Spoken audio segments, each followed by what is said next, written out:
Bonjour. Welcome to another Wine Steward video. Got a little bit of a cold going on, but I think I can present yet another video that tells you about what's going on here at the Wine Steward for the coming weeks or the coming hours, because the WineBar menu is written. I will describe that in just a second. You know that WineBar menu changes absolutely every week. In order to reference that enormous and impressive inventory downstairs, just to keep bringing up new things for you regulars to try every week, you know, a fresh menu absolutely every week. So that's pretty cool. But let's tell you finally, or like final call, last call. I promise this is the last time we're going to say that we have this 6-class series available, because it starts next Tuesday and you need to commit to all 6 classes. Wines of the Old World. Wines of the Old World we'll handle on 6 alternating Tuesdays. That is, it starts next Tuesday, then we take the next Tuesday off, then we're back the following Tuesday, and so on, for basically 12 weeks, 6 classes. Does that make sense? At any rate, we are going to do this class that treats wines of the old world. In other words, geographically the old world. Not necessarily old world style all the time. We'll even speak to that. The difference between old world style and old world geographically speaking. Anyway, that's one of the things we'll digress about, but it won't be that painful because we'll always have some of this hanging around. Let's see how this is. Oh my, that's good for the throat. At any rate, next Tuesday. So, last call. You can still sign up. I have, gosh, I think we have 6 or 7 seats left. I'm very gratified by the response. We would love to have another 5, 6, or 7 of you sign up. And we're also loosening up the requirements a little bit. One of the requirements was that all attendees obtain this copy of Karen McNeil's The Wine Bible. This is the 3rd edition. Well, some of you folks really wanted to come to this class 3 years ago. Gosh, has it been 3 years? Something like that. We attempted to put on this series right when the pandemic was coming out. And we could not, but we had asked folks in the meantime to obtain this. This was not out yet. This is the 2nd edition. So I know that some of you who have signed up have this, and you're wondering, do I really have to go out and buy this? Well, frankly, I'm going to loosen up. We are not going to say, okay, you need to read for the next class pages 8 through 12 or whatever, because it would not correspond between the 2 books, right? I'm going to say instead, like, we're going to be working on France next week. Would you please read 10 pages about French wine? Choose any 10 pages within the French wine section and find things that are important to you. And then we'll spend maybe 10 or 15 minutes of the next class on French wine, hearing back from you what you thought was interesting from your reading. That way it'll be very personal and distinctive, right? So that's how I would like to play this. Some of you have this, some of you have this. If you don't have either, please go to Town Center Books. It's right down the street. I bought my copy just yesterday of the 3rd edition of Karen McNeil's The Wine Bible. This is a fantastic book. It's super informative. It's also written in a nearly lighthearted style, very consumable. So I recommend, even if you're not coming to this class, going down to Town Center Books. You're saying, why doesn't the wine steward carry the book? Well, we will eventually, but we really wanted to work with a neighbor. Does that make sense? I mean, this is all for one, one for all downtownishness, okay? So, the class is still available. TheWineSteward.com is where to sign up for this 6 Old World Wine class series. You can use either book. We're loosening that up. We still ask that you have these 3 glasses and bring them to each event. You know what that does? It equips you with different sets of acoustics for these very various wines. It also keeps us from having to wash dishes after every event. Aha, clever, right? At any rate, you need to bring this glass, and this glass to every one of the classes. What we want is a certain sense of duty and investment on the part of the people coming to this series. You know, this is not a party. This is a nice time to learn. And we're also going to be, you know, not necessarily irreverent, but we're going to be fun about it. We're going to have a good time learning, all right? Exposing you to new wines from the old world. Bring your equipment, read your book, and why don't I show you 3 wines, just for a little more inspiration, 3 wines that we might do at this series of classes. Here's one. I kind of mentioned this last week. I think I even have a rock over here that represents Morgon. Morgon. What the hell is Morgon? Is that the producer? Is it the producer? Is it the name of the grape? And that's exactly what we're going to be talking about at the Wines of the Old World class series. Like, what do these labels mean? Morgon and that funny word under Morgon. Do you see that? How do you say it? Because it sounds kind of weird. Côte de Pie is how you say it. I know, like, really? Côte de Pie? Well, Morgon is a location within another location called Beaujolais, within another location called France. And within that little place called Morgon, that little neighborhood of Beaujolais, you've got a sacred hill. There's one hill there. Côte means hill. Côte de Pie means the hill of Pie. I don't know who Pie was, but at any rate, Côte de Pie is like, for a lot of people who love Beaujolais, and that's Gamay, the Gamay grape, that is like ground zero for the best stuff. So why don't we try it and talk about it? All that stuff. Another wine that we might be showing, I think we will be showing, especially because I just invested in inventory here. This is a beautiful place I've gotten to visit twice, so it's always nice to talk about with firsthand knowledge of a particular location. Cool people, great, amazing place, and a wonderful, wonderful wine. This is the least expensive Priorat from Mas Doix.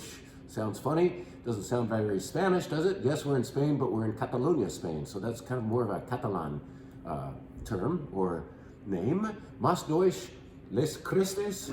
Crestes, you see the rooster on there, like the rooster comb?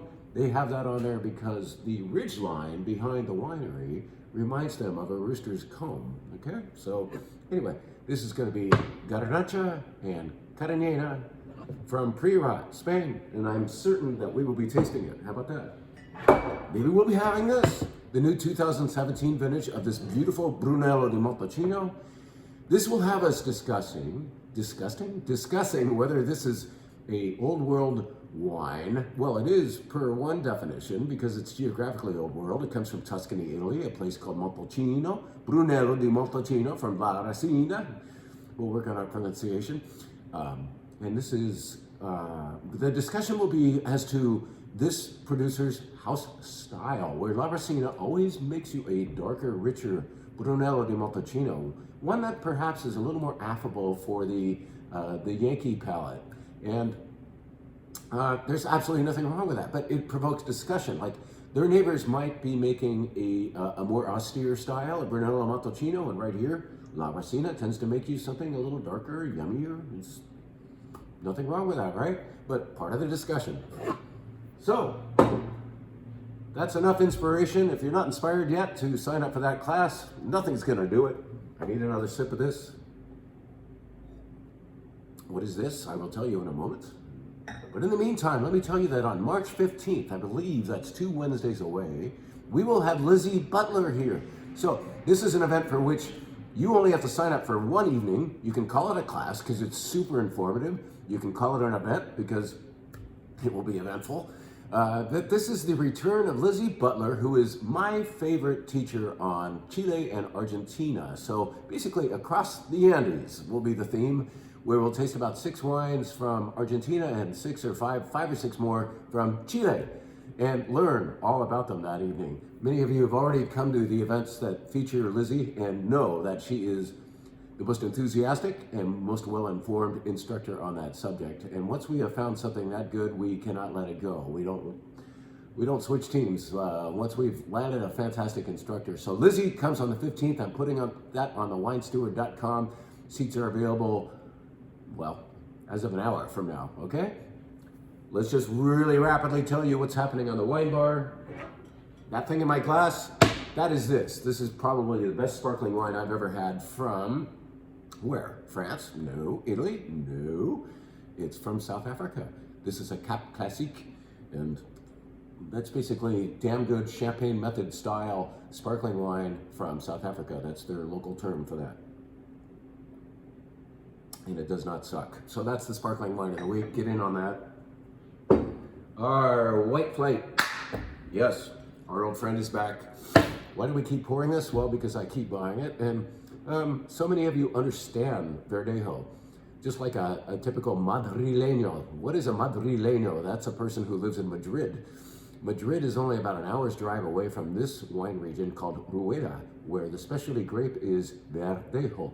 Verdejo makes a light, brisk, vibrant, beautiful kind of citrus notes in the nose, maybe daisy petals as well. That's what I get sometimes. Great fish taco wine, great for a hot day in Madrid. Great anytime. This is Verdejo from Spain. That's going to be on the white wine flight, number 1.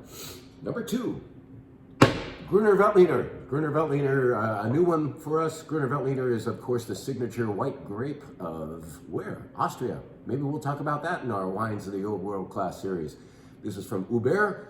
Terrassen is the nickname for the wine, meaning these grapes are grown on terraces. We're near Vienna here in this particular instance of Gruner Veltliner, Austria's great white grape.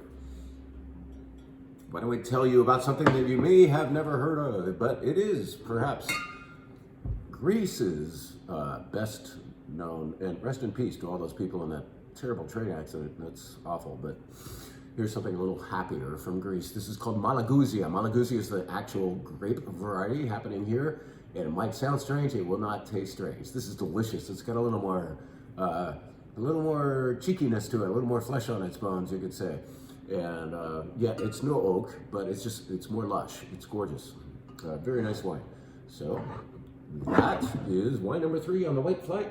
Number 4, why, Jim, are you pouring a Sauvignon Blanc so late in the flight? Isn't Sauvignon Blanc lean, kind of a skinny wine, high vibrancy, and yes, and yes, but it is also very eccentric. It has a loud voice. If you smell this Sauvignon Blanc along with many others, you are smelling audacity, if that makes sense.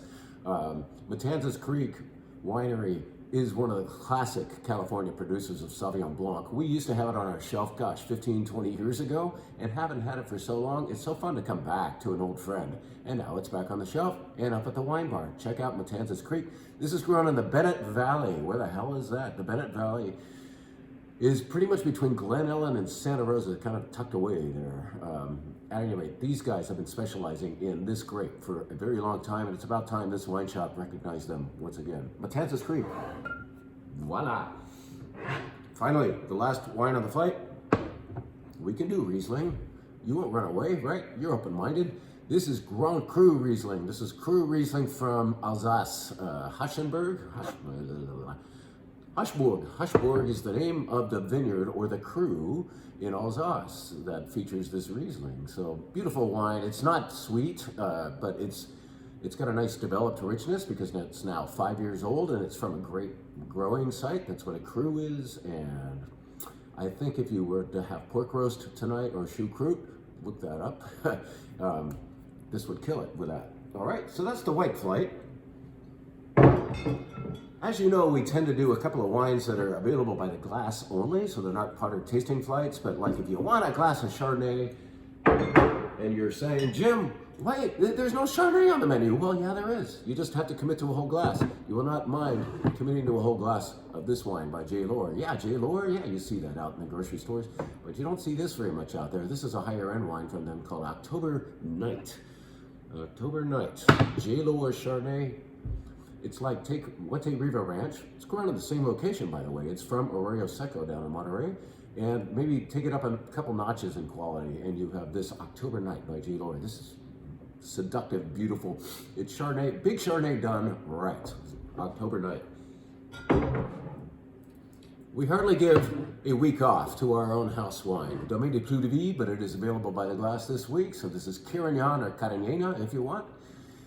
And Mourvedre put together and co-fermented and coming from very, very, very old vines, about a half an hour that away as the crow flies. If the crow was flying directly over Mount Diablo to Brentwood and Oakley, the crow would encounter this in about a half an hour and have a nice snowy view for a while there too.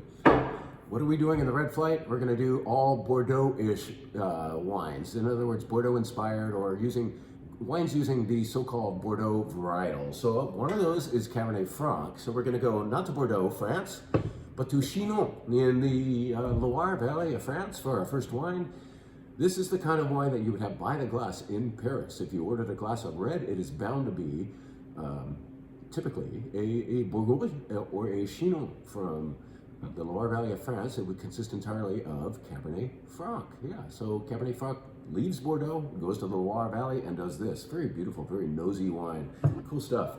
We're going to stay on that Cab Franc kick, honoring friends and neighbors, the Stephen Kent Winery, who are taking Cabernet Franc for a ride here. With the L'Autre Côte, this different brand for the Stephen Kent Winery, it's devoted entirely, I believe entirely, to the grape Cabernet Franc, based on their conviction about how well this will work here in the Livermore Valley, and they're already proving it. This L'Autre Côte is selling very well here because people are identifying local goodness, and that is what I want to support. When we taste something really good from our Livermore Valley, and it basically we hold all of the local stuff to the same measurement, they've all got to work with respect to value and quality as any other wine in the world. And that's kind of a hard thing for this local economy to do. We could explain all that later, but they're nailing it.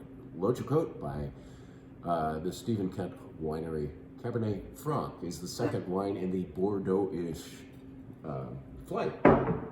Well, we were talking about Bordeaux. Why don't we go there? For Pete's sakes, this consists of 3 Bordeaux grapes, and it comes from Bordeaux. It comes from the right grape, the right bank Bordeaux region of Fronsac. Fronsac is northeast of Pomerol. It's virtually adjacent to Pomerol. Pomerol will cost you automatically more because it's called Pomerol. So Fronsac remains a fantastic value, especially when you have it from a great year like 2018. So I've always recommended buying proximity, buying the next door neighbor wines from good vintages in order to obtain value. And that certainly happens here. This is gorgeous wine that is La Molière, and it is going to be made of Merlot. We're on the right bank after all. Merlot, Cabernet, and what? Cabernet Franc. It keeps showing up. All right. Let's get New Worldish. Let's get New Worldish by going to, not the United States yet, but Argentina, we could say. And what do we expect to have from there? Malbec. Malbec is what's featured in Felino happening here. This is a project by Paul Hobbs, the Napa Valley winemaker, headed south to Argentina, gosh, well over a decade ago, probably 2 now, and really helped that wine industry a lot with a big bump up in quality and promotion. And now we Americans drink more Malbec, almost certainly because of his work, Paul Hobbs. And this is his baby right here, Felino Malbec, Argentina. Now, of course, we should go to Washington State. Why? Because, well, we like it.